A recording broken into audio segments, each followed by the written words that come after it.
Simplify 5/3√5. First question എടുത്തെഴുതാം.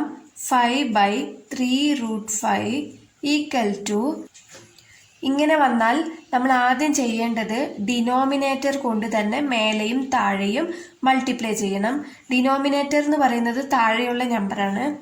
5/3√5 into 3√5/3√5 equal to 5 into 3√5 എന്ന് എഴുതാം.